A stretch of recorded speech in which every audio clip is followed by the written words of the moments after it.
Bueno, buenas tardes. Vamos a presentar a los ingenieros Julio Tomás y Oscar Osuna, que bueno, nos van a ampliar un poco el horizonte de este campo que estuvimos digamos, tocando un poquito en estos últimos encuentros, sobre todo con el arquitecto Lely Fernández, con la arquitecta Sabine y con el arquitecto Fernando Revivo sobre el tema de análisis y patologías en la construcción. Y bueno, y acá vamos a profundizar en una tecnología que los ingenieros, bueno, nos van a ilustrar sobre el tema, que es un poco, digamos, un avance en la técnica sobre el tema de los ensayos no destructivos para estructuras de hormigón armado. Bueno, los dejo en compañía de los ingenieros y va a hablar Julio, ¿no es cierto? Sí, sí. Bien, Sí, el sí, ingeniero sí, Julio Thomas es el que va a hacer la disertación. Bueno, Bueno, si quieran, los dejamos con... bárbaro. Buenas tardes, muchas gracias por darnos la oportunidad de exponer. Nosotros lo que hacemos diagnóstico de estructuras. Lo que les vamos a hablar, vamos a exponer acá, es sobre, como dice el título, es una tomografía del hormigón armado. Es simplemente, es como el concepto es el mismo de una tomografía que nos hacemos en el cuerpo. Esto es un escáner y funciona, es como una evolución al clásico pachómetro, que es un detector de armadura. Sí, bueno, eso es un concepto, van a ver cómo va a dar datos mucho más interesantes que el clásico pachómetro. Todos estos datos se complementan con otros ensayos no destructivos que no vamos a hacer foco nosotros ahora, pero es muy interesante analizarlo. La charla va a constituirse de estos tres conceptos, de estas tres partes. Algo que quiero hacer foco, que es el concepto de funcionamiento, que es muy interesante, para que tengan idea, las limitaciones, el alcance de estos equipos, no son infalibles, pero son muy, muy interesantes. Explicamos el concepto del equipo, cómo y dónde se puede utilizar, cuáles son las limitaciones del equipo, y después lo más interesante, los casos, que les va a cerrar muy bien el concepto. Bueno, este es el escáner, es de marca Hilti. No es más que eso, es un carrito que funciona, mide 30 por 20 centímetros. El concepto que usa esto es el mismo que el del georradar. Como dice arriba, es un análogo al electromagnético de los métodos del pulso eco y ultrasonido. El pulso eco ultrasonido emite una onda de sonido a una determinada frecuencia e interpreta lo que rebota. Bueno, esto es lo mismo. Por ejemplo, el pulso eco es el que se hace en integridad de pilotes, que se golpea con un martillo en la punta del pilote y se interpreta la onda. Esto es lo mismo conceptualmente, pero se rige a través de la constante dieléctrica del material. Acá abajo tiene tres antenas que conforman, es la totalidad de los datos que lee, pero conceptualmente es este el concepto. Emite ondas de radio, ondas electromagnéticas, ondas de radio, que a medida que van pasando por distintas capas de material que tienen distintas constantes dieléctricas, algunas rebotan y otras siguen viaje. Algunas rebotan y otras siguen viaje. Y siguen viaje a través de distintas capas de lo que va encontrando. Como ven acá, podemos encontrar, primero tenemos un gran corte, que es cuando entra una nueva fase, y después sigue chocando, pónganle, con, por ejemplo, delaminaciones, que sería esta pequeña línea acá, que podría ser una fisura o una capa de hormigón más pobre, y después se cruza con las barras, y fíjense que las líneas de rebote son cada vez más cortitas, porque va perdiendo intensidad. Se puede inferir sobre la edad del hormigón porque está influenciado sobre el contenido de humedad del hormigón, pero no el contenido de humedad propia de la mezcla. Por supuesto, también el contenido de humedad del material, pero es sobre la constante dieléctrica sobre la que trabaja. Y se realiza por eso sobre el hormigón lo más seco posible. Obviamente nosotros no podemos meter una estructura a la estufa y después ir a estudiarla. Pero bueno, son condiciones que uno a veces tiene que preguntar para saber cuándo lo tiene que... No se puede, por ejemplo, ir al día siguiente que llovió. Por lo menos necesita 3 o 4 días de buen tiempo. Entonces, esto es el concepto. Lo que ven acá simula un georradar. Este es el clásico georradar. Bueno, el georradar, ¿qué hace? Emite las ondas cuando encuentra una interferencia. En el caso de los georradares, nosotros buscamos determinadas caños, interferencias, lo que sea, entonces sabemos la constante dieléctrica del material. En el caso de hormigón, también estamos buscando, sabemos la constante dieléctrica del material hormigón, de la matriz cementicia, y de las barras, por eso están hechos para hormigón. Entonces el concepto es este: emite las ondas de radio, las que rebotan, las toman otra antena, funciona como un equipo de ultrasonido en emisor-receptor, el transductor de emisor-receptor, y otras siguen viaje. Y así va conformando el barrido que hace de cada lectura. Ahora vamos a ver hasta qué profundidades. Por ejemplo, acá ven, esto es muy esquemático, esta línea continua es cuando corta la primera fase y genera una línea continua. Y acá, que simula una hipérbola, es una hipérbola, es porque esquemáticamente, obviamente este esquema está hecho para esta lectura, encontraron un caño. Esto es un escáner clásico, y este es el que nosotros usamos. Ahora le voy a explicar un poquito con más detalle cuáles son cómo funciona, qué es esa plantilla, por qué esa plantilla y cómo funciona el equipo. Entonces, esto es lo que les decía. Transmisor, receptor, en cada una, esos son conceptualmente antenas. Acá tenemos una matriz de concreto, una matriz de hormigón. Matriz me refiero a la matriz cementicia, a la mezcla. Estos son barras, y acá estas hipérbolas, que ahora las vamos a ver un poquito más claro que acá, estas son las hipérbolas que se forman, y en coincidencia con la parte superior de la hipérbola tenemos la ubicación de la armadura. ¿Por qué la forma esa? Es porque conceptualmente pasa esto. La hipérbola es como que se deforma y que se frena en la armadura. Entonces, ¿para qué lo usamos habitualmente? Es para encontrar diámetro, separación, ubicación. De lo que yo siempre digo, DSU, diámetro, separación, ubicación. La separación y la ubicación depende cómo lo miren, puede ser lo mismo, pero a veces nos resultó muy necesario ubicar la armadura dentro de la geometría del elemento que estamos analizando. Y por eso yo decía que estos equipos se complementan, tienen sinergia con otros equipos. Nosotros también usamos ultrasonido, hacemos la curva de ultrasonido, y también sirve para ¿qué? Para encontrar oquedades y vacíos muy groseros. Si nosotros lo hiciéramos solo con ultrasonido, por ahí nos cuesta más trabajo. Esto es simplemente analizar la imagen resultante, pero nos ha servido también para encontrar hormigones de baja densidad y nidos de abeja, clásicos nidos de abeja.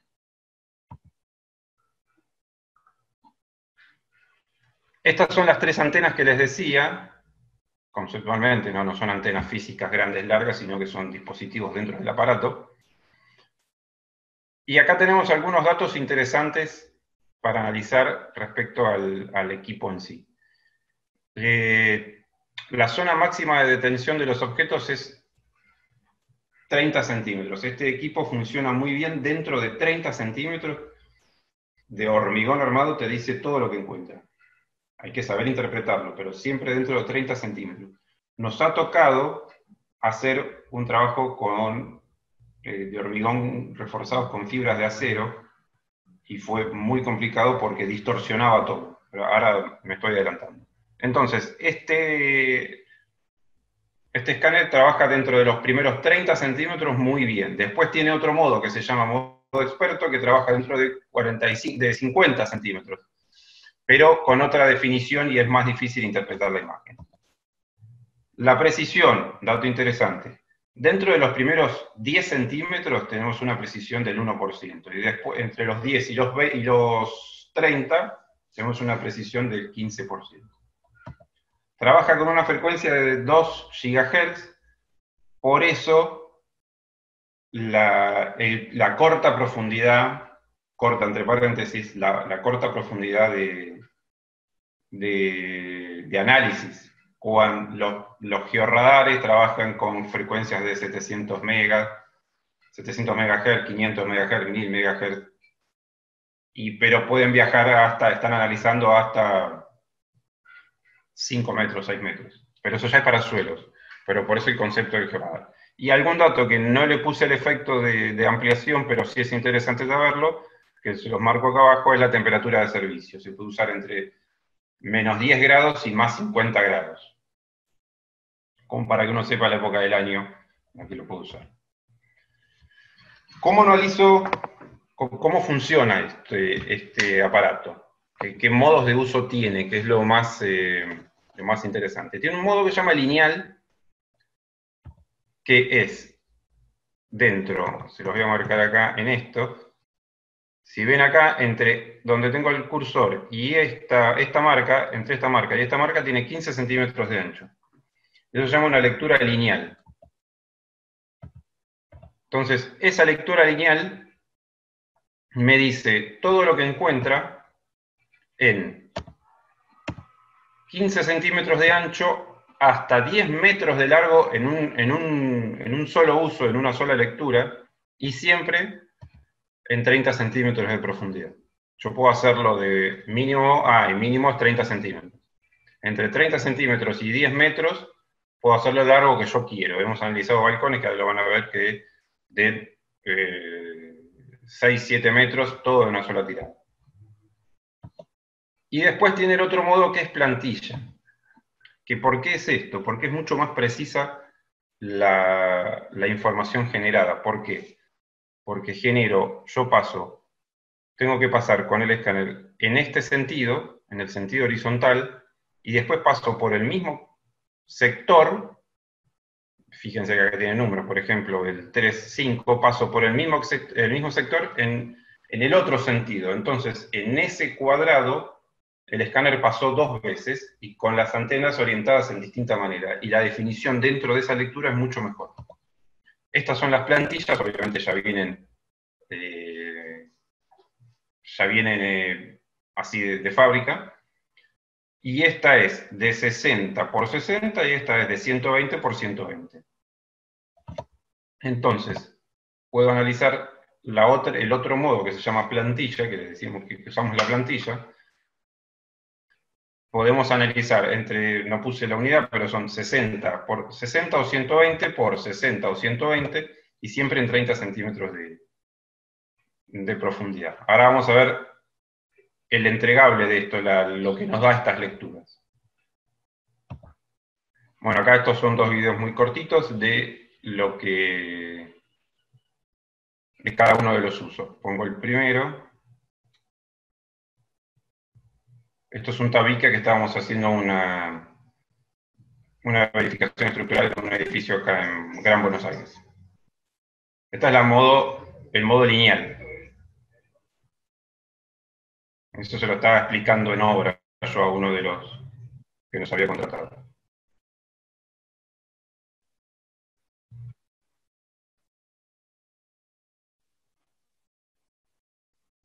Ahora se los voy a explicar lo que estoy diciendo ahí, pero con una imagen más clarita y no se ve nada. No sale el audio, no se escucha. Bueno, no importa, ahora se los voy a explicar igual. Y esta es la otra lectura, y este es el otro modo de uso de plantilla. Es el mismo tabique del otro lado, pero corriendo la plantilla en un sentido y en otro.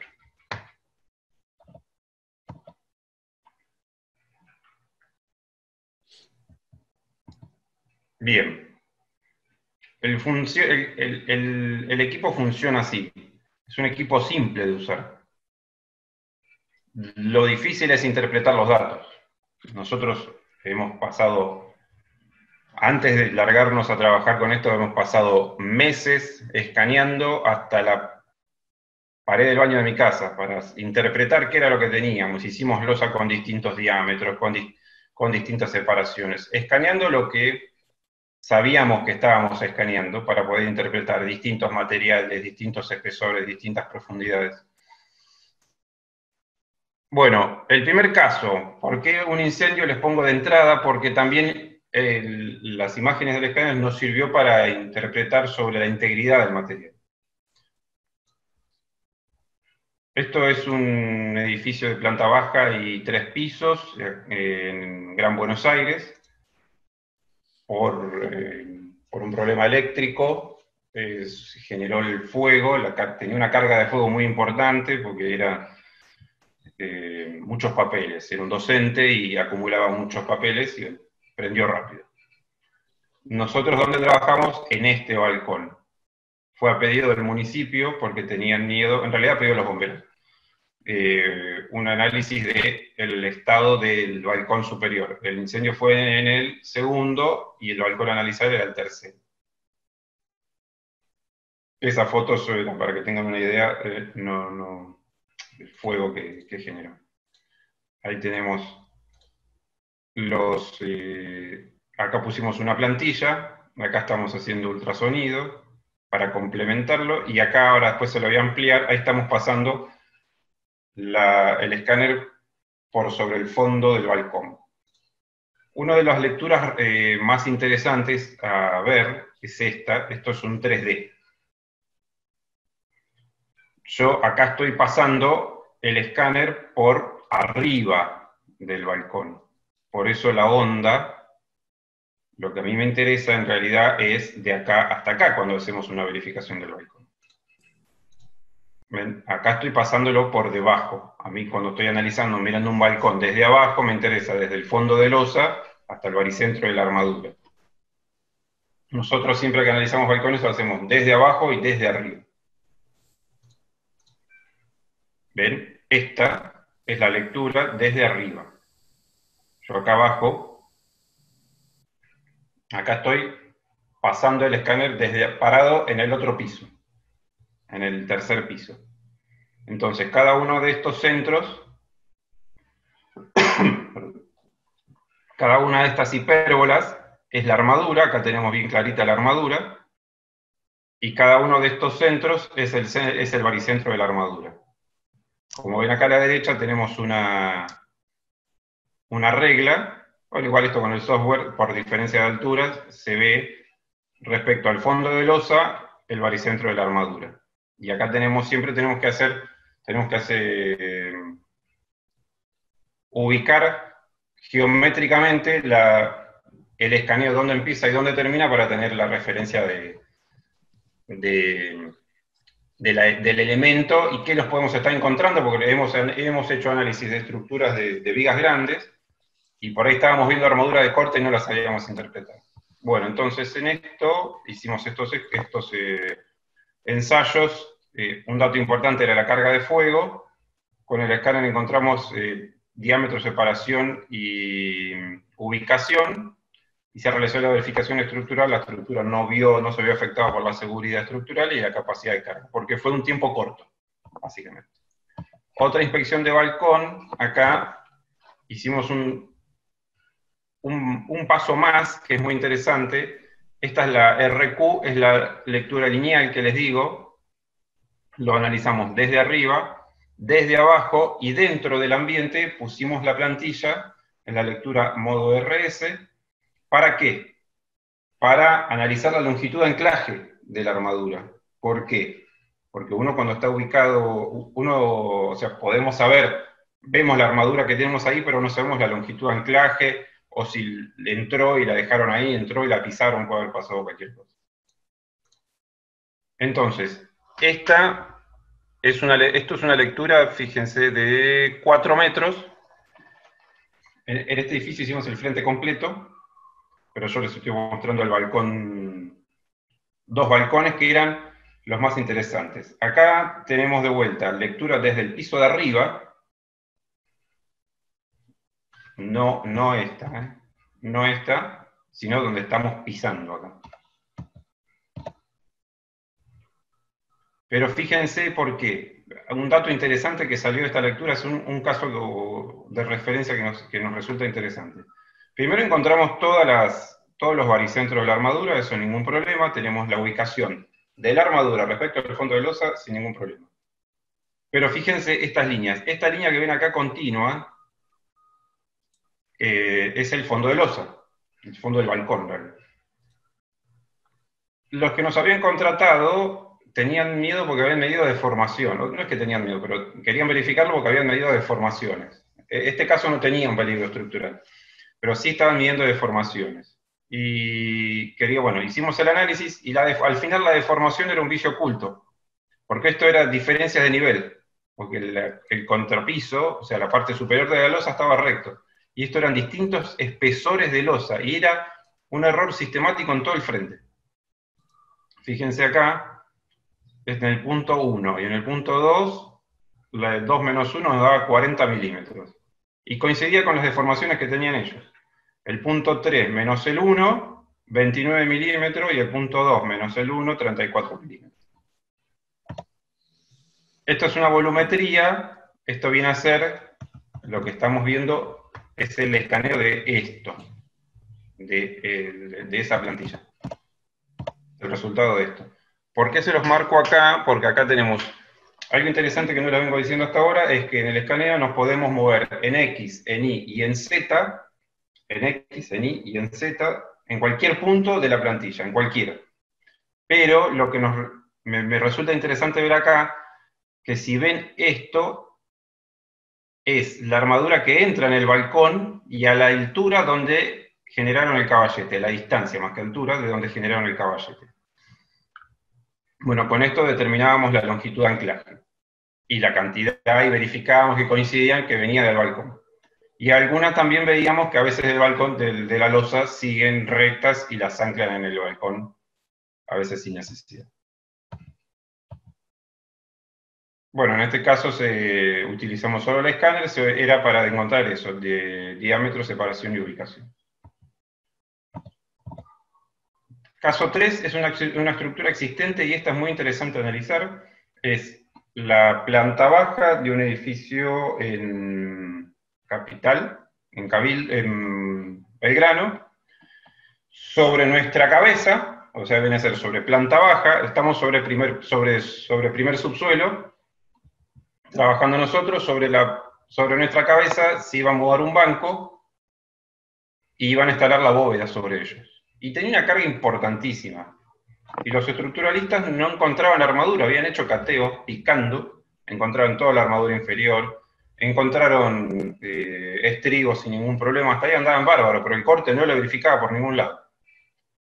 Entonces nosotros, después, acá fue el primer caso donde tuvimos que ubicarnos bien espacialmente dentro de la viga, donde estábamos haciendo esto, analizar dónde podrían estar levantándose, y esta estructura tenía creo que 40 años, y esto que ven acá atrás es armadura de corte.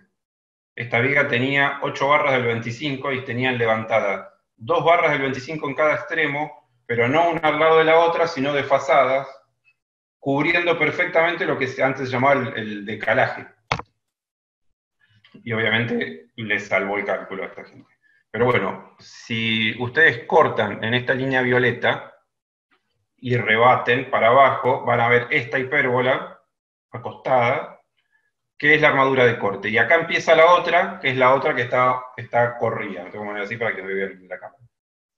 Lo mismo acá, cortan en esta línea violeta y rebaten, y es lo mismo. Tenemos el corte de esta sección que la encontramos acá. Y acá vemos, en una línea de profundidad, esta tenía 25. 5, 10, 15, 20, 25.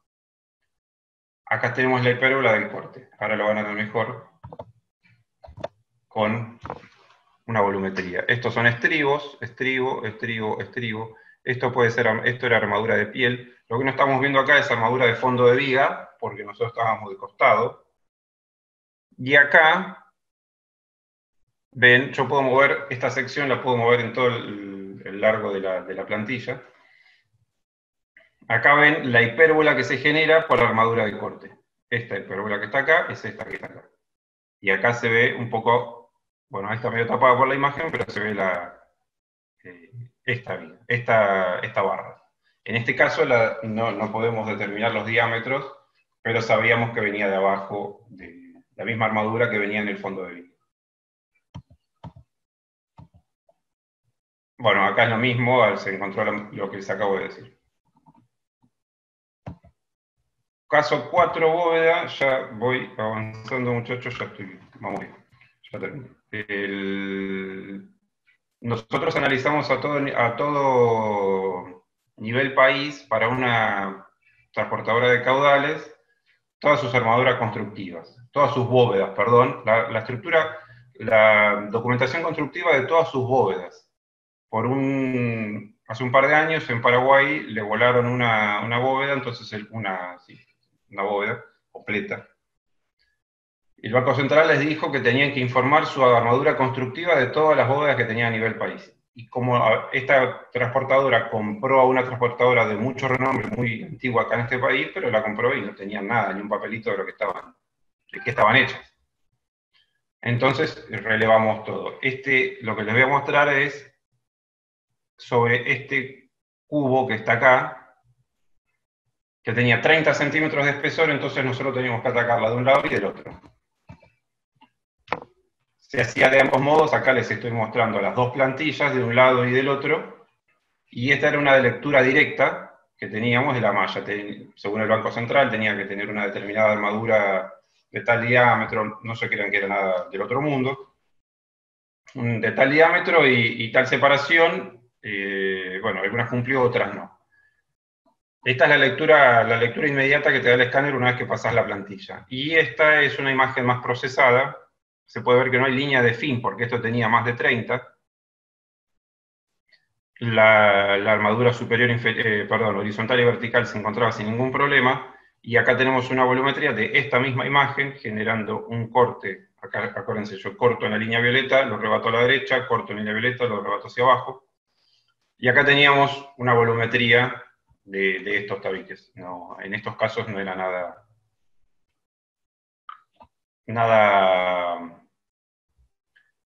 raro, o sea, se encontró el espesor del tabique perfecto, y según las disposiciones tenía que tener más armadura dentro, pero bueno, en este caso no los tenía. Bueno, acá ya estamos terminando con les cuento muy rápido, otro método que esto es para mapeo de corrosión. La empresa es Giatec, es una empresa canadiense, y lo que hacemos es mapeo de corrosión. ¿Por qué? Porque analizamos la resistividad de la matriz cementicia. ¿Cuál es el concepto que aplica? Aplica una corriente alterna constante entre las ondas extremas, entre estas dos rojitas, y mide el voltaje entre las dos internas. ¿Qué hace con eso? Genera una corriente que mide el voltaje y en función del voltaje se infiere sobre la resistividad. ¿Qué es la resistividad? Es la capacidad de la matriz cementicia, de esta matriz, la matriz, el material cementicio, al paso de la corriente. Cuanto más o menos resistente es al paso de la corriente, es más propenso a que haya más o menos corrosión. Acá estamos haciendo un estudio de resistividad. Entonces medimos la velocidad de la corrosión de la barra, la evaluación del potencial de corrosión, o sea, sacamos la foto al instante, y la resistividad in situ. Es la velocidad de corrosión, nosotros le ponemos la edad que tiene, el diámetro que tenía y el recubrimiento. Nos evalúa el potencial de corrosión y nos dice la velocidad, la resistividad. Acá lo que ven es el resultado de esta pequeña plantillita que tenemos acá. Se lo voy a mostrar en la otra, que es más grande. Acá. Este mapeo de corrosión, ¿qué dice? Esto es resistividad en I y te lo dice en ohms por metro. Es 2925. En este caso era una estructura vieja, iba a dar bajo, y dio bajo. O sea, no es un hormigón muy, muy bueno. Pero eso, ¿qué te dice? Te dice la capacidad que va a tener la estructura en el momento, sin es como sacar una foto y decir, la estructura con este recubrimiento, con esta armadura, con esta calidad de hormigón de recubrimiento, tengo una vida útil de X años.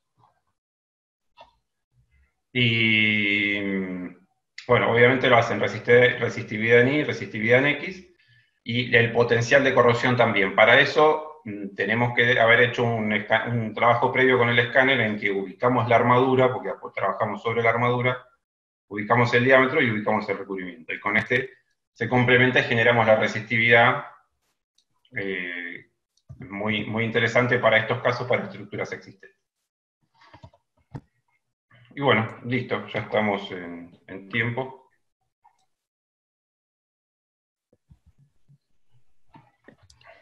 Bueno, muchísimas gracias. Si alguno tiene alguna consulta o alguna duda, podemos aprovechar a los ingenieros para evacuarlas. No hemos recibido, pero...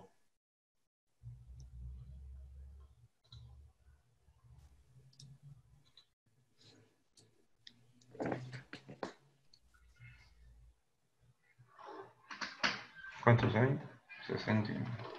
Bueno, no hay problema. ¿No?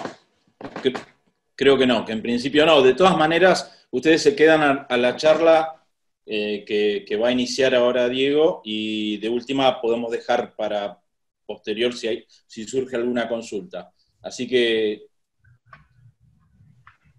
te pasamos la palabra, Diego. Muchas gracias, Bueno, igual a Julio y a Oscar. Así que, gracias Julio, gracias Oscar. Bueno, Bueno, ahora voy a compartir pantalla.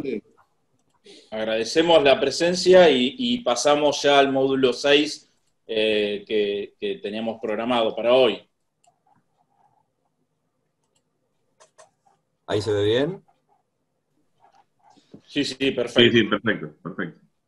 Pará, porque se me corta, voy a apagar la cámara porque se me corta lo que ustedes me dicen, a ver si todavía se transmite mal.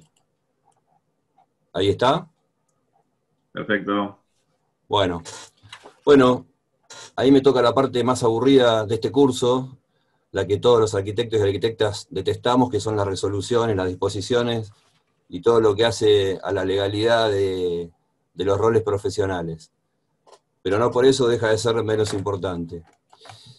Bueno, por empezar, o sea, acá lo importante es llegar a, digamos, qué es una resolución y qué es una disposición.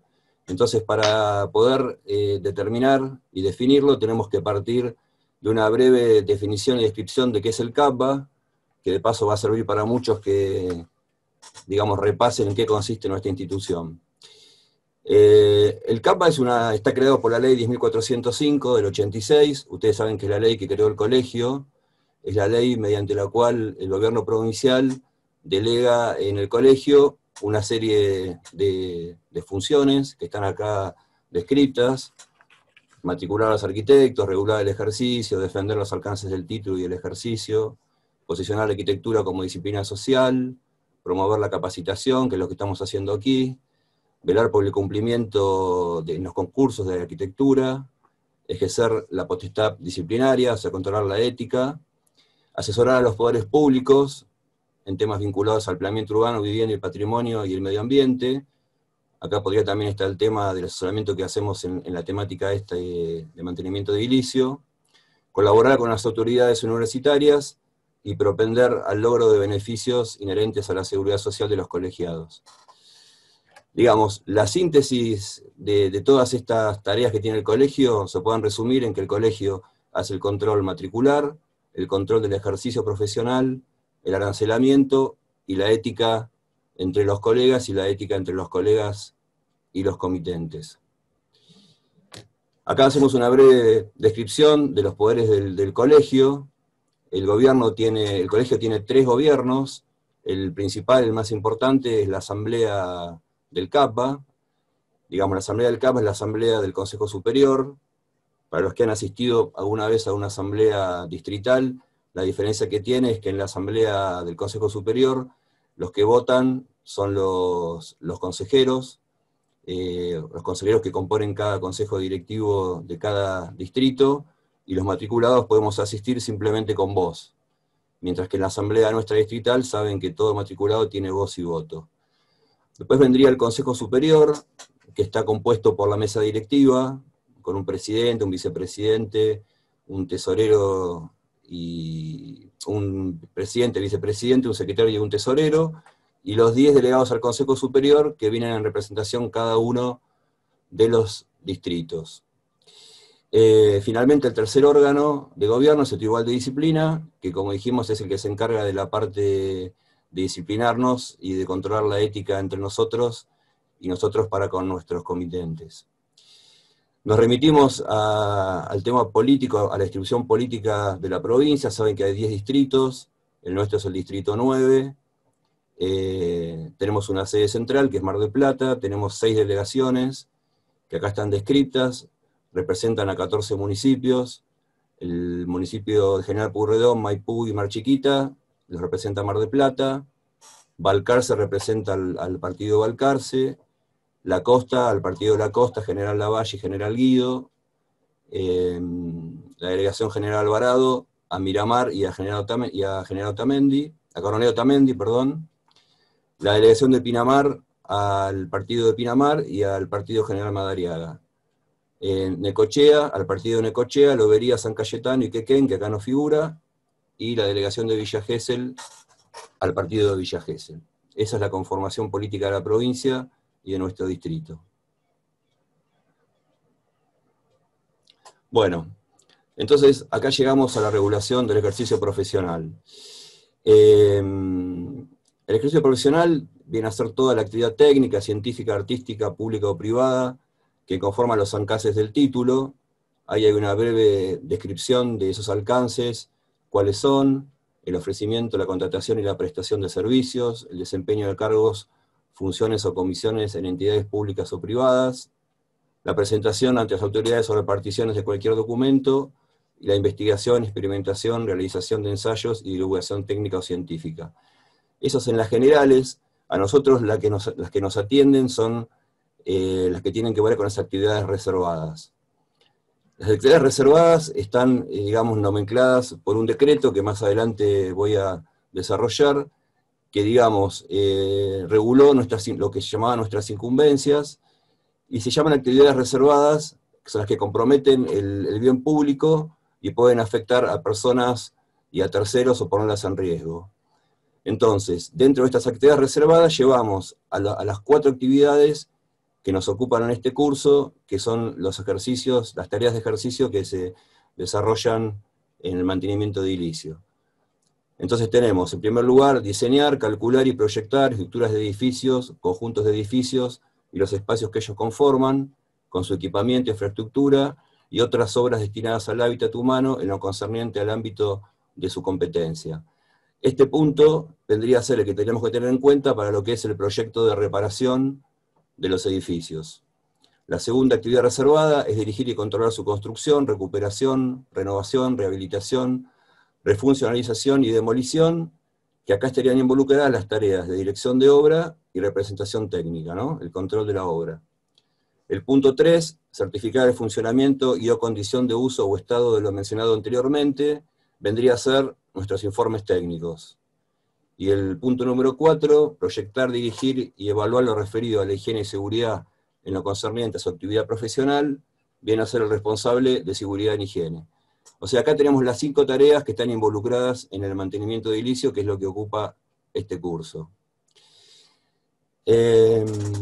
Bueno, en esta placa mostramos, digamos, cuáles son los 5 estadios de reglamentaciones que condicionan el ejercicio. Como ya dijimos, la ley 10.405 es la ley que crea el colegio, y para describirlo cronológicamente, les digo que primero está el decreto 6964 del 65, que es el decreto donde se describen las tareas profesionales y su arancelamiento. Después vendría la resolución ministerial 103 del 87, posterior a la creación de los colegios, donde se fijan las incumbencias, que es lo que teníamos vigente hasta que apareció la resolución ministerial 1254 del 18, que la que mencioné anteriormente transforma las incumbencias, las clasifica en las actividades reservadas y las no reservadas. Esto, haciendo un punto aparte, el colegio tuvo, tiene y tendrá siempre una posición muy crítica sobre esta resolución ministerial, porque nosotros entendemos que cercena a los arquitectos porque nos pone en una igualdad de incumbencias con profesiones que antes no las tenían. O sea, no nos restringen incumbencias, pero sí acoplan otras profesiones a las que teníamos como reservadas para nosotros. Entonces, digamos, estas 5 instancias con sus reglamentaciones son las que vendrían a regular el ejercicio profesional. Acá tenemos el decreto que les comenté, el 6964, el que es previo a la conformación de los colegios profesionales. Hablamos de los colegios, de arquitectos, ingenieros, agrimensores y técnicos, que somos los que componemos la caja previsional, la famosa CAIDUA, que es el cuco que tenemos siempre sobre nuestras cabezas.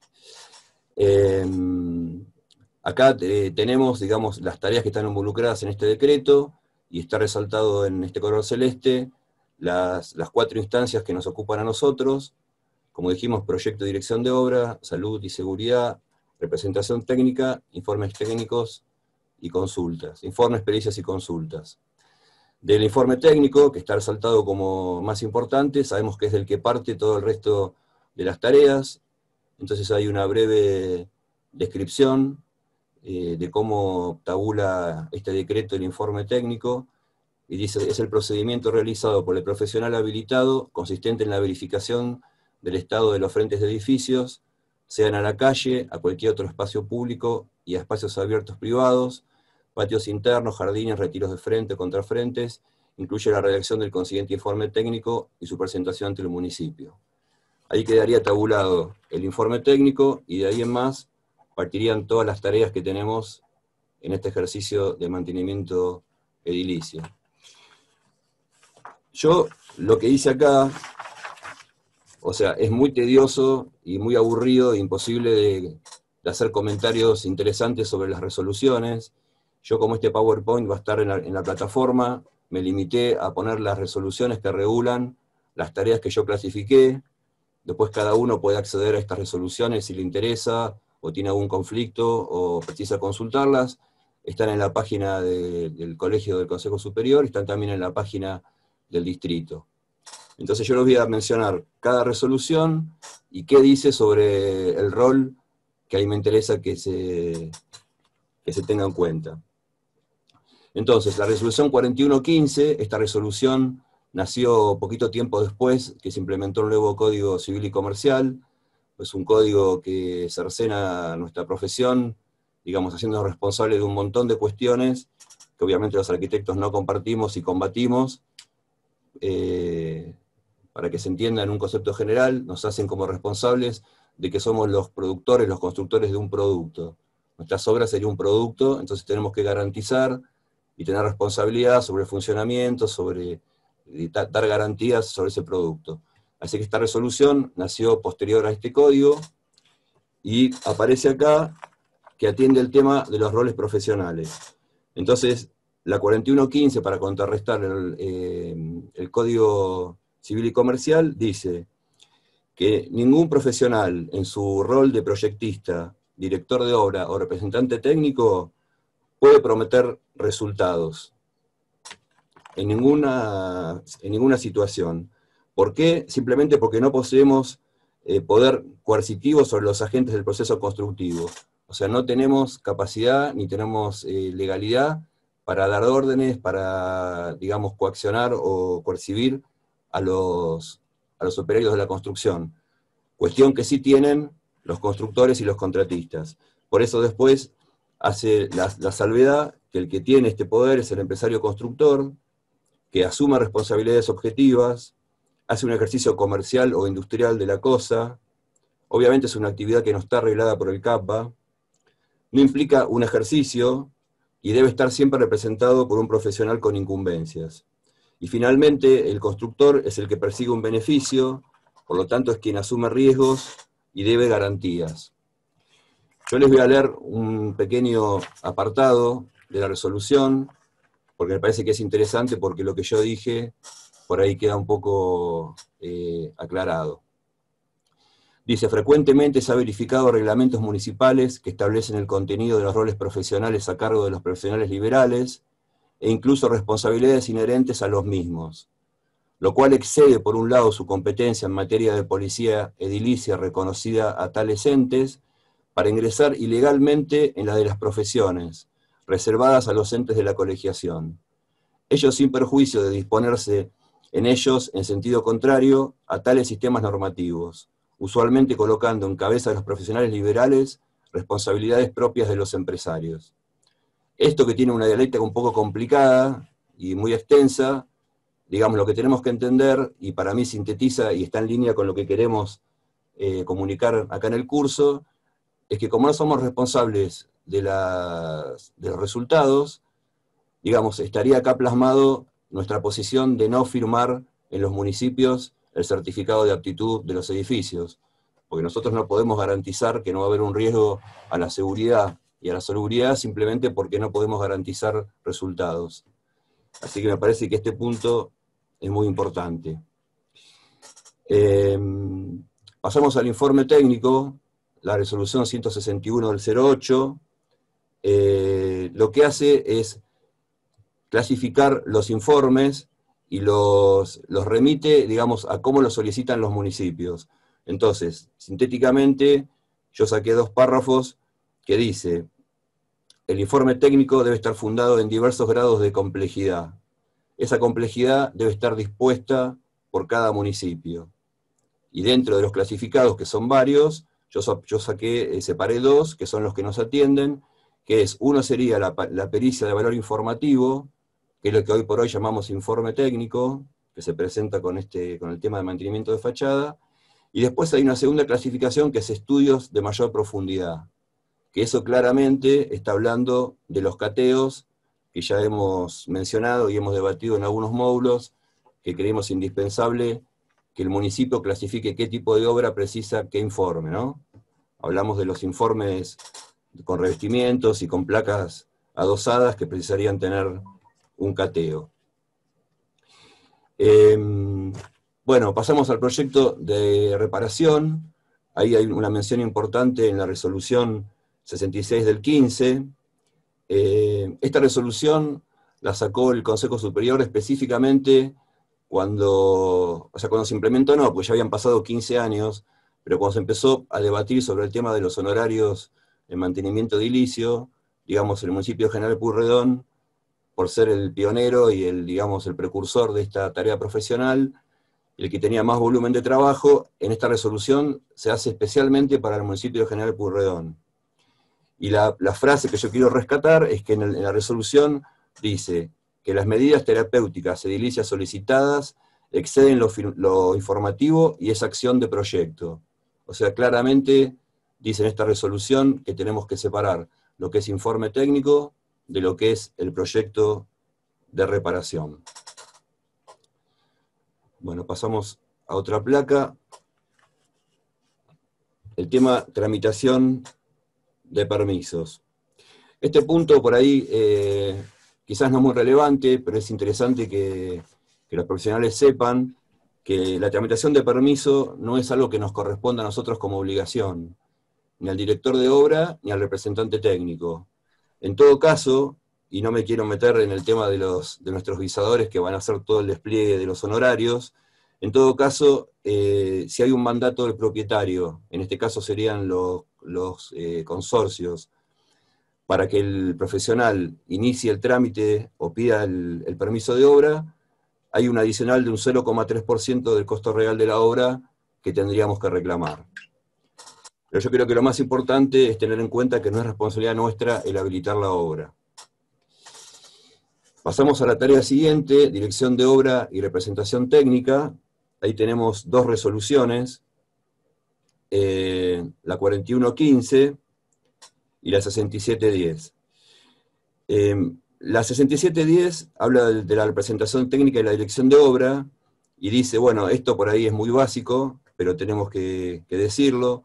todo empresario que ejecute una obra debe contar con un profesional con incumbencias que lo represente técnicamente. Y todo propietario que ejecute una obra, en este caso el consorcio, debe contar con un profesional con incumbencias con la figura de director de obra. Eso está explícito en la resolución 6710. Y en la 41 del 15 nos dice que el representante técnico es quien condice los trabajos para que estos se adecúen al proyecto de reparación. Esto me parece que es importante porque siempre se desdibuja o hay confusiones respecto a cuál es el rol del representante y cuál es el rol del director. Así que lo vuelvo a repetir, el representante técnico es quien condice los trabajos para que estos se adecúen al proyecto de reparación. El director de obra es quien inspecciona los trabajos durante su ejecución o con posterioridad para verificar esta adecuación. Yo creo que estos dos conceptos de los roles de estos dos controladores de la obra son muy importantes para tenerlos en cuenta. Después, en la misma 41 del 15, nos dice que ninguna reglamentación municipal podrá entender que los profesionales a cargo de la dirección de obra o la representación técnica asumen el rol de constructores y o empleadores.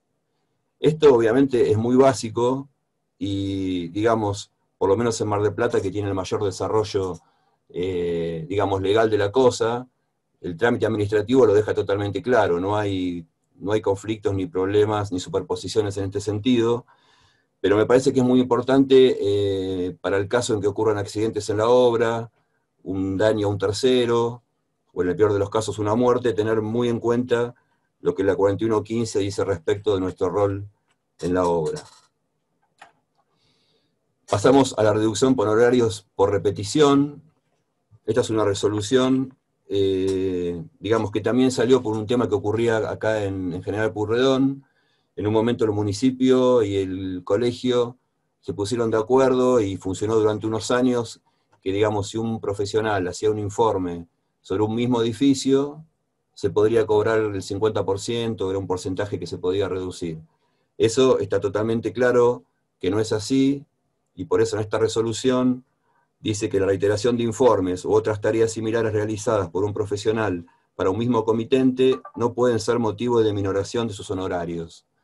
Esto está superado en el Partido General Pueyrredón, pero sirve por ahí para el resto de las delegaciones donde se están implementando estas ordenanzas, que no caigan en este error legal de querer reducir nuestros honorarios.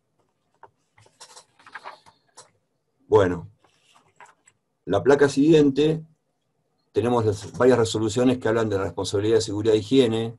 Yo no me voy a meter en profundidad en este tema porque después vienen mis colegas Adriana Luchetti y Mara Rojas que van a profundizar, pero sí lo quiero, digamos, dejar en claro respecto al resto de los roles y algunas cuestiones que tienen que ver con la legalidad de este ejercicio. Perdón. Ahí. Entonces tenemos la resolución 7819, lo que es importante destacar es que dice que la planificación y el contralor de la implementación de estas tareas corresponde a un especialista, y excluye de tal obligación al proyectista, al director de obra o al representante técnico.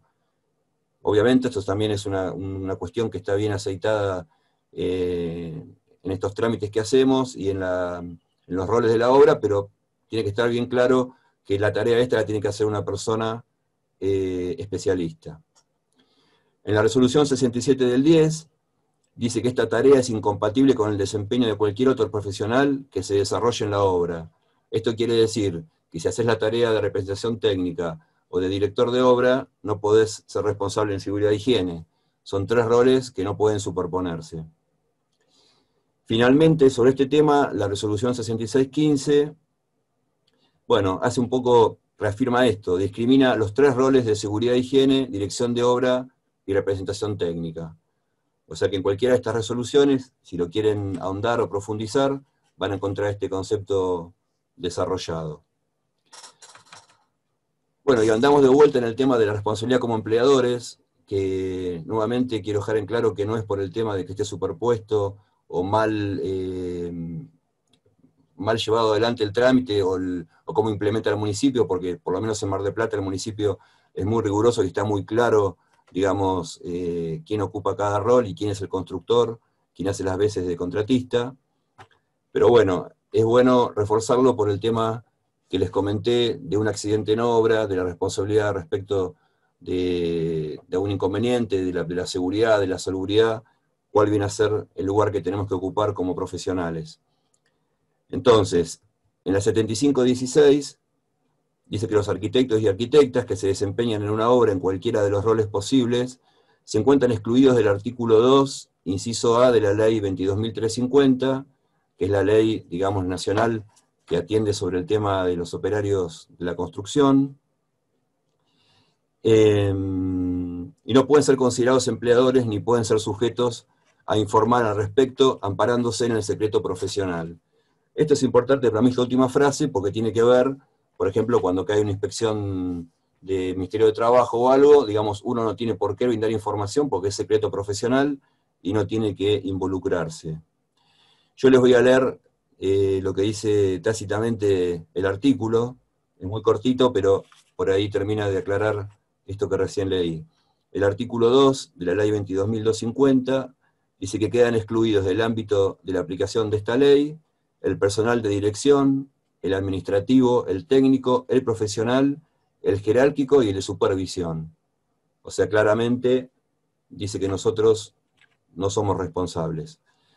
Otro punto de la 7516 habla que únicamente a los empresarios constructores, con exclusión de los profesionales, resulta aplicable el artículo 32 de esta misma ley, de la 22.250. Entonces, ténganme paciencia, pero les voy a leer nuevamente el artículo. Este es un poquito más extenso, para que quede un poco más claro. El artículo 32 de la ley 22.250 dice que quien contrate o subcontrate los servicios de contratistas o subcontratistas de la construcción deberá requerir de estos la constancia de su inscripción en Registro Nacional de Industria de la Construcción, o sea, el IERIC, y comunicar a este la iniciación de la obra y su ubicación. Los empresarios, los propietarios y los profesionales, cuando se desempeñen como constructores de obra que contraten contratistas o subcontratistas que no hayan acreditado su inscripción al Registro Nacional, serán por esa sola omisión responsables solidariamente de las obligaciones de dichos contratistas o subcontratistas respecto al personal que ocupen en la obra y que fueran emergentes de la relación laboral referida a la misma. Esto, acá, la resolución hace como una salvedad y como una reinterpretación de lo que dice este artículo, excusándonos de un cierto grado de responsabilidad que dejan deslizar en todo este enunciado. Así que por eso quería leerlo. Después tenemos la 4115 y la 6710, que digamos refuerzan este concepto de que no somos empleadores en las obras, así que simplemente las coloqué para que sepan que también las pueden consultar, pero en definitiva bajan la misma línea de lo que dije. Bueno, y vamos a la última placa, intentar ser breve porque sé que esto es un poco tedioso, todo el tema legal, pero llegamos a las propuestas del CAPBA 9, que es importante. Nosotros el módulo que viene, que es el último módulo, hay toda una especie de mesa de debate y de intercambio, que me parece que todos estos temas que yo voy a plantear acá son los que sería interesante que todos los actores involucrados participen y den sus opiniones. Entonces, el primer punto es unificar conceptos en ordenanzas distritales. Eso está plasmado, vieron que en el curso, en uno de los módulos, estuvo Augusto Urrizola hablando sobre las ordenanzas de la zona norte, y Tomás Esteganini de las ordenanzas de la zona sur. No solamente era para darle un carácter federal a este curso, sino que también era para que se pudiera visualizar en qué cuestiones las ordenanzas coinciden, en cuáles se contradicen, o en cuáles tienen alguna falencia. Y la idea final, digamos, de la conducción del colegio es generar una ordenanza madre, que sea como una base para que todo el resto de los municipios, digamos, se acoplen a esta idea general de ordenanza. Me parece que es para perseguir un concepto de igualdad de los colegas que trabajan en las distintas ciudades del distrito.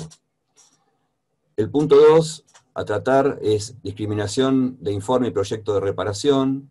Eso ya a lo largo de los módulos se ha tocado puntualmente en algunas cuestiones. En la exposición de Sabine, ella dejó en claro que, digamos, sin un proyecto de reparación es muy difícil llegar a un buen resultado. Esto tiene que ver con temas no solamente, como comentamos en la resolución, que es una tarea que hacemos doblemente y que no la cobramos, los arquitectos y arquitectas, sino que, como dijo Sabine, no llega a un buen resultado porque está hecho previo a hacer un cateo, o está hecho previo a tener en profundidad la tarea que hay que realizar, y también, creo que lo mencionó Toti Barilaro, es imposible llegar a un presupuesto justo. O sea, sin un proyecto de reparación, los contratistas no pueden pasar, el presupuesto lo pasan, digamos, cubriéndose, o pueden tener la dificultad que lo pasan bajo y después se pisan. O sea, haciendo un cateo con un proyecto de reparación, yo creo que se garantiza el resultado final de la obra. Así que en eso vamos a trabajar también. El tercer punto sería modificar ordenanzas que incluyan en el informe técnico el proyecto de reparación. Bueno, esto es más o menos lo mismo que el punto anterior. O sea, la idea nuestra es fusionar esta idea que describimos recién, que esté, digamos, tabulado dentro de las ordenanzas, ¿no? O sea, que sea una obligación, no solamente que el colegio pueda discriminar y el profesional cobre sus dos tareas, sino que a su vez esté incluido en la ordenanza para que sufra este beneficio que recién describí. El cuarto punto sería excluir a los arquitectos y arquitectas de los pedidos de prórroga e intimaciones a realizar tareas de reparación. Esto también lo hemos comentado en alguno de los módulos, digamos, no corresponde que un profesional se haga cargo de la responsabilidad de que suceda algo sin hacer un informe técnico, así que esto junto con el tema de no firmar certificados de aptitud de los edificios, digamos, son dos tareas que desde el colegio vamos a constantemente combatir y concientizar de que no se deben firmar. Y finalmente, generar un protocolo de procedimiento que se incluya en las ordenanzas municipales para proteger al profesional de la responsabilidad en las tareas a desarrollar.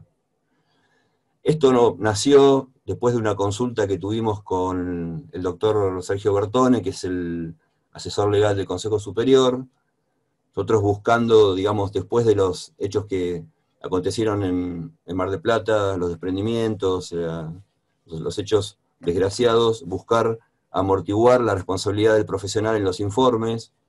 Entonces fuimos con una postura a Sergio planteándole que nosotros pensábamos que el informe, cuando se presentaba, digamos, finalizaba la responsabilidad, que lo que sucedía para adelante tenía que ver con cuestiones externas a lo que pudo evaluar el profesional, porque estaba el tema climático, estaba el tema de lo dinámico de las estructuras, de los posibles movimientos.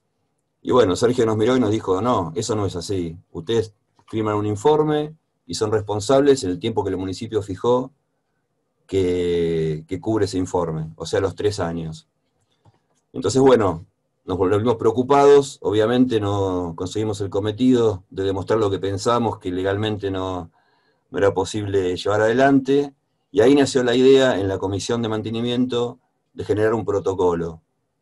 La idea sería que este protocolo esté introducido dentro de las ordenanzas para amortiguar la responsabilidad del profesional que hace el informe técnico, o sea, asimilado a lo que sería un protocolo de un cirujano o de un médico cuando diagnostica, digamos que todos sigamos un procedimiento de la misma manera, que se pueda certificar que ese procedimiento se cumple, y entonces en el caso de que ocurra algún accidente o una desgracia, la amortiguación del profesional sería haber seguido ese protocolo y demostrar que profesionalmente hizo lo que hay que hacer y lo que el municipio solicita en su ordenanza.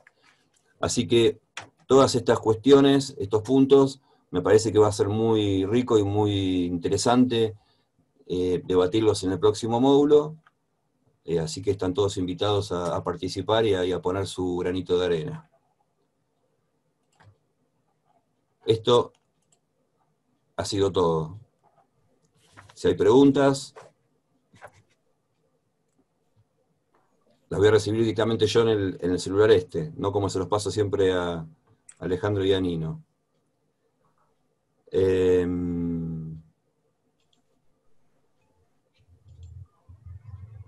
Hay preguntas para la gente del escáner.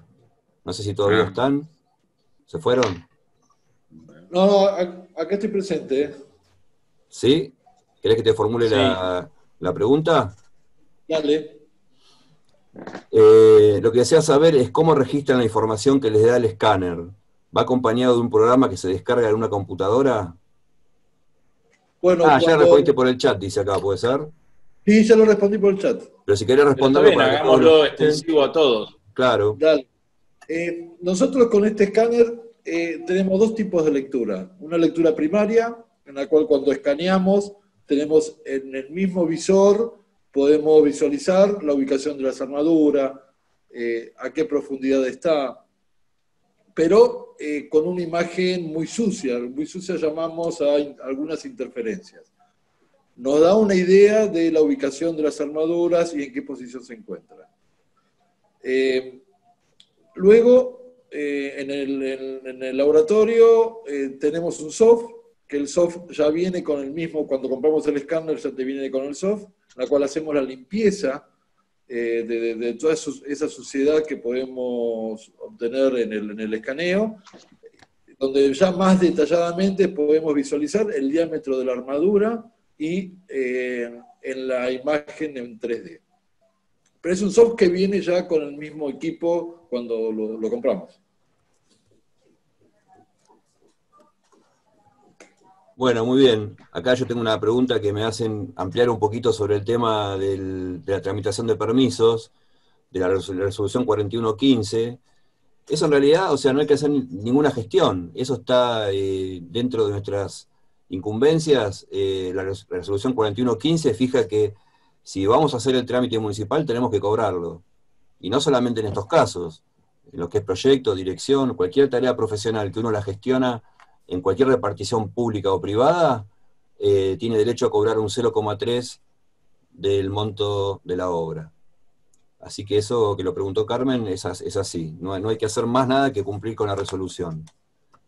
Y después hay una colega que dice que si le informemos a la UOCRA lo que yo dije, a la UOCRA no vamos a decir más nada, porque la vez pasada que hicimos una salvedad sobre la huelga de la japonesa, nos vandalizaron el colegio y el estudio del presidente, así que más vale no digamos nada. Hay una consulta en el chat, Sí. dice si estamos obligados a establecer las reparaciones dentro del informe. Hoy día esas recomendaciones tienen carácter de proyecto. Bueno, claro, ese es el tema. En la ordenanza 12.562, el municipio de General Pueyrredón pide el informe con el proyecto de reparación. En realidad, eso no estaría mal si nosotros discriminamos las dos tareas. Lo que el colegio pide es que se discriminen las dos tareas, que el profesional cobre por las dos tareas. Creo que esa es lo que está preguntando. ¿No es cierto? O sea, no está mal que el municipio lo pida, lo que está mal es que el profesional no cobre por la tarea doble que está realizando. Claro. Una salvedad es que cuando yo conté que salió esta resolución específica para General Pueyrredón, que en realidad en el Consejo Superior nació porque les hacía ruido justamente esto, que el proyecto de reparación iba junto con el informe. Acá en el colegio se decidió, digamos, no presionar ni al municipio ni a los colegas, porque se suponía que eso iba a incrementar el honorario, y digamos, al estar en competencia con la incumbencia con los ingenieros, íbamos a perder trabajo los arquitectos. La vez pasada contamos en alguno de los módulos, y Tomás lo pudo corroborar, que el 95% de las presentaciones que se hacen en Mar del Plata, por lo menos, están en manos de los arquitectos. Así que ese prejuicio, que cobrando el proyecto como hay que cobrarlo, vamos a perder trabajo, me parece que hay que descartarlo, y tenemos que empezar a trabajar en que la matrícula cobre lo que tiene que cobrar. Hay una consulta para Oscar o Julio sobre, le resulta muy interesante y quiere saber si costos del servicio del escáner, porque le resulta interesante el servicio de ensayos no destructivos. Sí, mirá, nosotros nos manejamos con una tabla, la cual siempre es en función de la cantidad de escaneos que nosotros tenemos que hacer. No sé, por ejemplo, en la ciudad de Buenos Aires nos contrataron para hacer un escaneo y ver la capacidad portante de 13 balcones, de 13 pisos en un edificio, ¿no? Generalmente lo que nosotros cobramos, porque acá en la Ciudad de Buenos Aires, es por cada escaneo, estamos hablando alrededor de entre 5.000 y 6.000 pesos, depende si es escaneo lineal o escaneo superficial, enviando el informe de lo que obtenemos en el escaneo. Estamos entre 5.000 y 6.000, depende de si es lineal o superficial.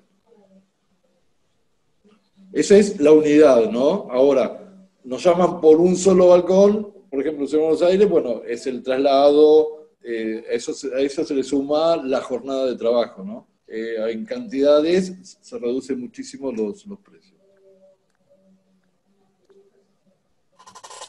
Acá hay una pregunta, Nino y Ale, que pregunta por el tema de los revestimientos de ladrillo y placas, si la propuesta sería de pedir que aquellos edificios que lo posean esté discriminado que se pida un cateo de antemano. Eso creo que es lo que se habló. O sea, pedir que los edificios que tengan revestimiento aplicado tengan la obligación de presentar un cateo.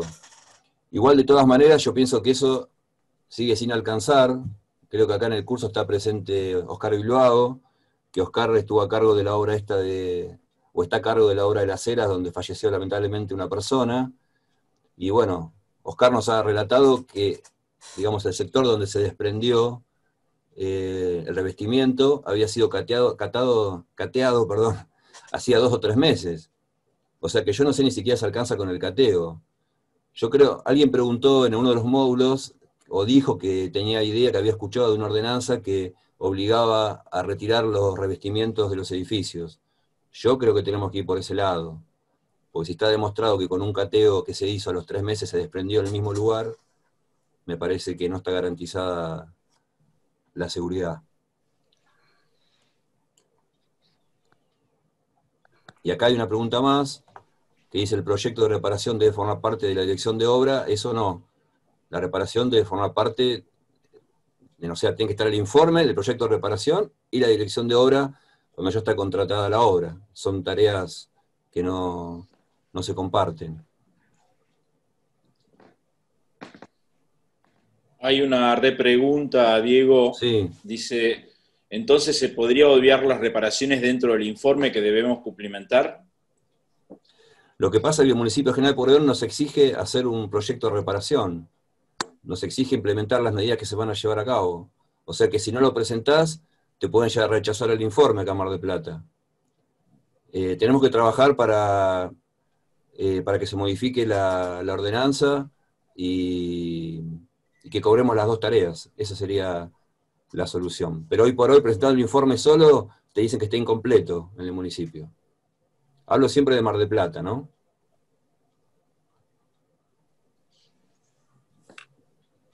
Bueno, creo que estamos, ¿no? Perdón si me demoré mucho, somos muchos disertantes, así que el que sigue. Yo pensaba, Alejandro, si te parece, le damos paso a Jimena, a Silvia y a Carlitos, y después de la exposición de ellos, recibimos todas las preguntas, hacemos una pausa, recibimos todas las preguntas y las respondemos después de la pausa. No sé qué les parece. Sí, me parece que sí. Así le damos un poquito. Así le damos ritmo. Así le damos tiempo a las preguntas y le damos descanso a los expositores. Así que nada, les damos paso, Silvia, Jimena y Carlos. Bueno. A ver.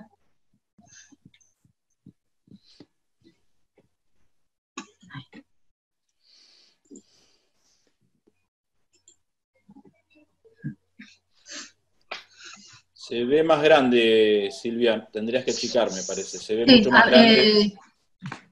Jimena. Jimé.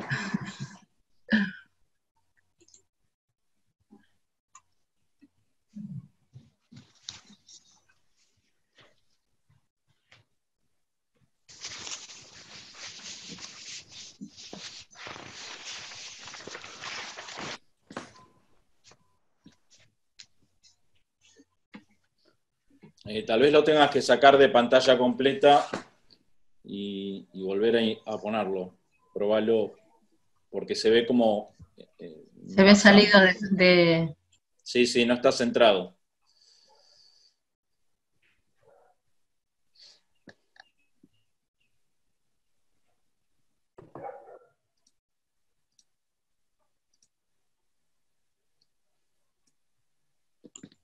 Ahí se ve mejor.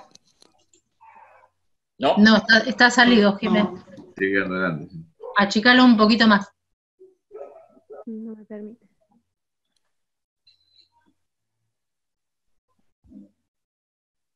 No. si no, sacalo de pantalla completa y lo vemos directamente sin pantalla completa. Claro. Sácalo de la presentación, Jiménez, Sí, lo estoy está fuera de la para ver presentación. la diapositiva. Está fuera de la presentación. ¿Y por qué sale tan grande? A ver. Disculpen que no... Yo lo estoy viendo como... Yo lo estoy viendo bien. ¿Ahí no se ve bien? A ver. No, no estás compartiendo ahora, tenés que volver a compartir. Disculpen.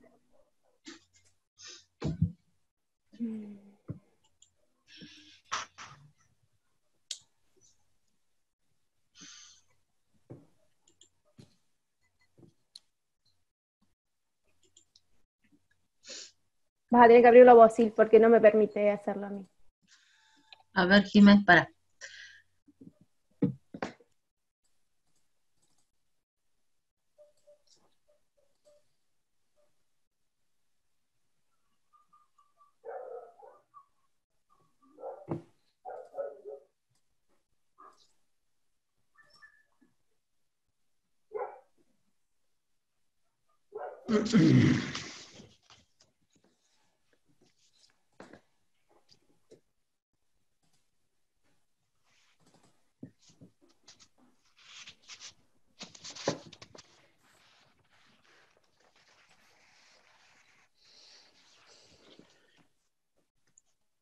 Ya estamos, ¿eh? Aguarden un segundito.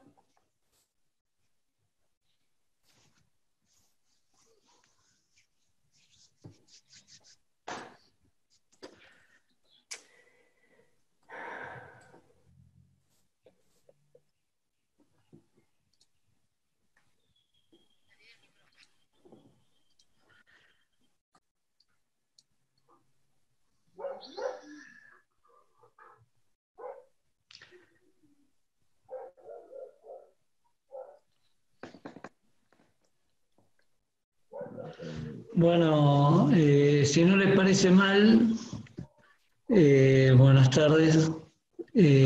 Comienzo Hola. igual a hacer una reseña mientras las chicas ajustan este Dale. pequeño inconveniente técnico.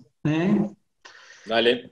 Bueno, buenas tardes para todos. Mi nombre es Carlos Castiglioni, soy el gerente técnico de la zona sur del distrito CAPBA 9, con sede en Mar del Plata, cubrimos Balcarce, Miramar y Necochea. Quería hacer una salvedad sobre esto de la división de las gerencias técnicas norte-sur, es simplemente porque nuestro distrito es muy amplio y entre Necochea y la costa prácticamente tenemos 300 kilómetros, por eso compartimos con el arquitecto Rizola, que es gerente técnico de la zona norte, porque creemos que de esa manera podemos cubrir mejor las cosas. Esto no quita que estemos siempre trabajando mancomunadamente con todos los visadores de toda la zona y le demos respuesta indistintamente a uno y a otro en todos los requerimientos, ¿no es cierto? Muy bien, nosotros estamos instalados en Mar del Plata, que sería la sede central, comparto el área técnica con mis dos compañeras, la arquitecta Silvia Caparelli y la arquitecta Gina Juan, que somos los encargados de toda la parte de visado, consultas y todo ese tipo de actividades que desarrollamos diariamente. En este momento estamos trabajando, dado lo que es de público conocimiento, igual estamos trabajando todos los días con horarios programados para que no se junte mucha gente, pero trabajamos todos los días de 8 de la mañana a 14 horas, de dos maneras, una presencial y la otra digital. Bien.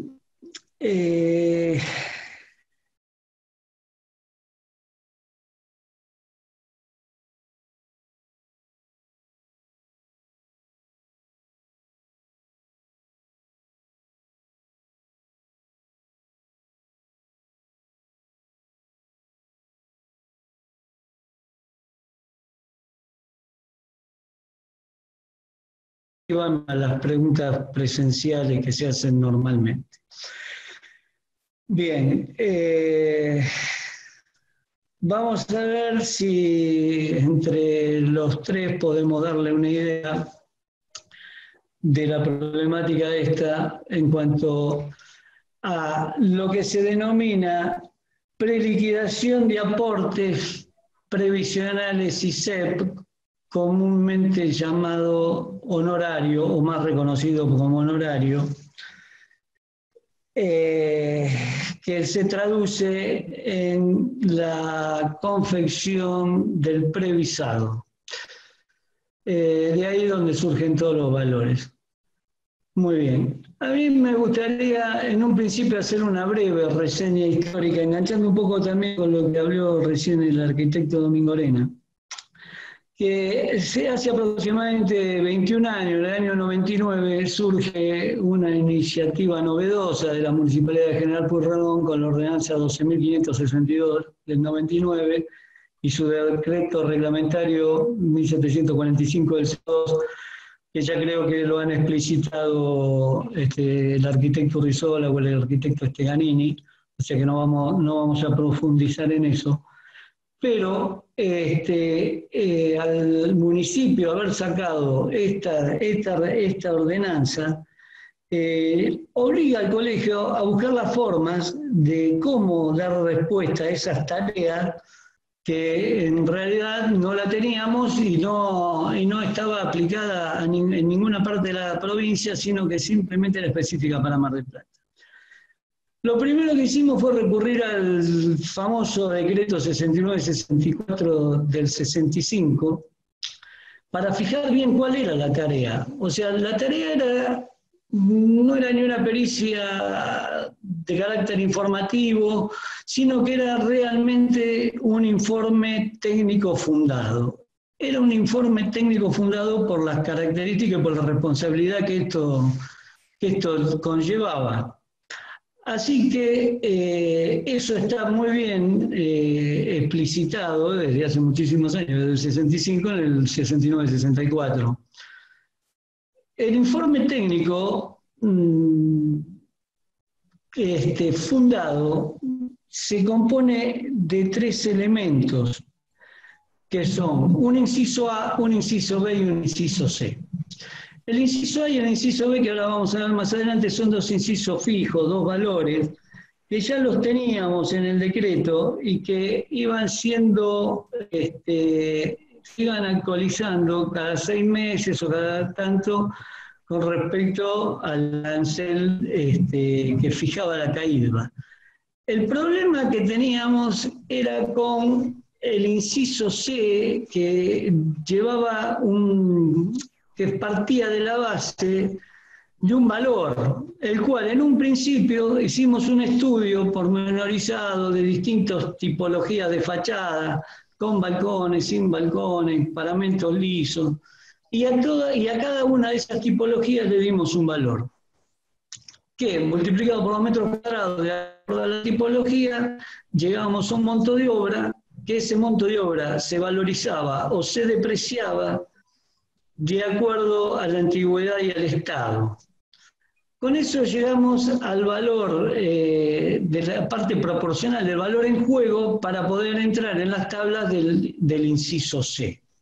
Eso es lo que se hizo durante muchos años, prácticamente 15, pero no iba enganchado a las variaciones de costo que iba fijando el CAIFA teóricamente cada 6 meses, sino que estaba un poco regulado por cada conducción que de acuerdo al mercado y poniéndose de acuerdo con otras profesiones, lo íbamos llevando para no quedar afuera. Entonces, por ahí los valores no aumentaban correlativamente con los aumentos que se producían.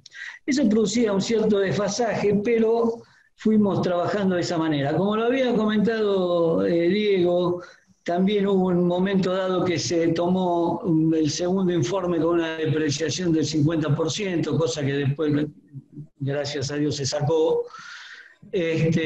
Bueno, así fuimos funcionando durante todos esos años, hasta que en el año 2015 otros municipios comienzan a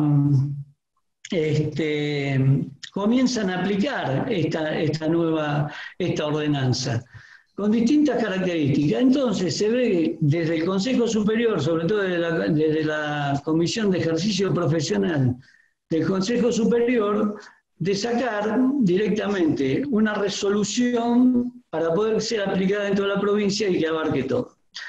Bueno, nosotros llevamos nuestra propuesta, con la cual habíamos trabajado durante tantos años, y lo primero que conseguimos fue que realmente se encuadrara como un informe técnico fundado. En ese tema no hubo discusiones y llegamos a la conclusión esta.